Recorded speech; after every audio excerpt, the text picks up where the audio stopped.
पवित्र श्रावण मास की सभी भक्तों को बहुत बहुत शुभ भावना और शुभकामनाएं।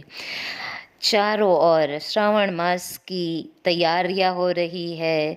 सभी भक्तों के दिल में बहुत ही श्रद्धा और भक्ति की भावनाएं उमड़ रही है।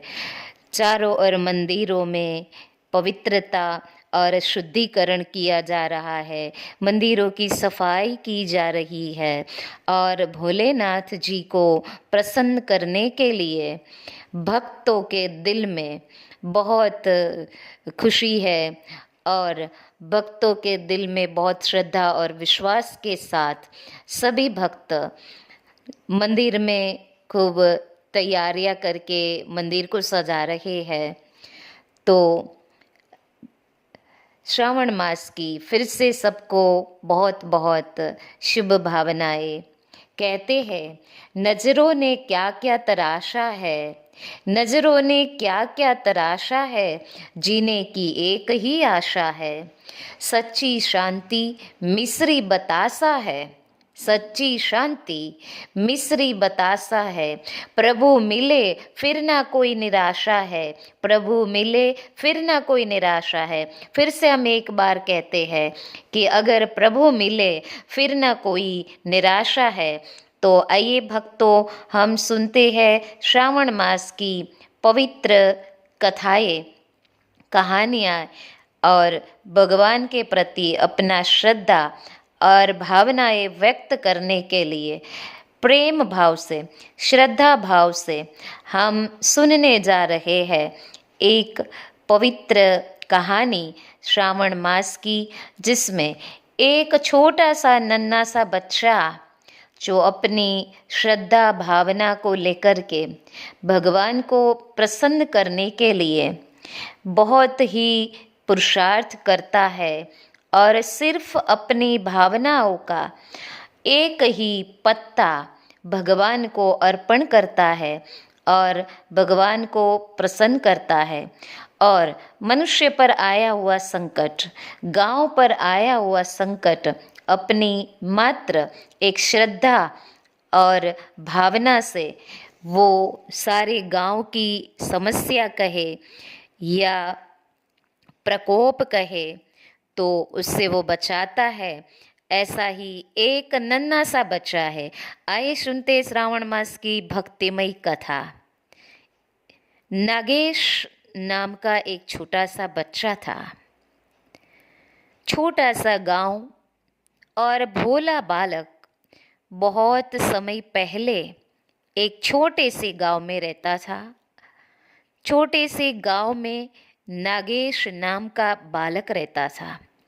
वह गरीब था, लेकिन दिल से बहुत सच्चा और भक्ति में मग्न था। गांव के मंदिर में वह रोज घंटों बैठता और भगवान शिव की आराधना करता। श्रावण मास शुरू हुआ तो गांव के लोग सुंदर सुंदर बेलपत्र, दूध, दही, घी लाकर शिवलिंग पर चढ़ाते। नागेश के पास तो कुछ भी नहीं था, बस उसके आंगन में एक छोटा सा बेल का पेड़ था। नागेश रोज पेड़ से एक ही बेल पत्र तोड़ता, उसे अपने नन्हे हाथों से साफ करता और शिवलिंग पर रखकर सोचता, हे भोलानाथ, मेरे पास और कुछ नहीं, लेकिन ये पत्ती मेरी भक्ति का प्रतीक है, इसे स्वीकार करो। बाकी बच्चे जब हंसी उड़ाते तो वह कहता, शिवजी को चढ़ावे की नहीं, मन की सच्चाई की जरूरत है। एक बार गांव में विपत्ति आ गई। एक दिन गांव में भयंकर बीमारी फैल गई। गांव के सारे लोग डर गए। मंदिर में पूजा कर रहे पंडित जी भी बोले, यह गांव शिव जी के क्रोध से ग्रस्त है, हमें बड़ा यज्ञ करना होगा। लेकिन किसी के पास यज्ञ का सारा सामान लाने की ताकत नहीं थी। गांव के लोग निराश हो गए। नागेश मंदिर पहुंचा और भोलानाथ से बोला, हे नीलकंठ, अगर मेरी थोड़ी सी भक्ति में भी सच्चाई है तो इस गांव को बचा लो। और उसने वही एक बेलपत्र शिवलिंग पर चढ़ाया और चमत्कार सा हो गया।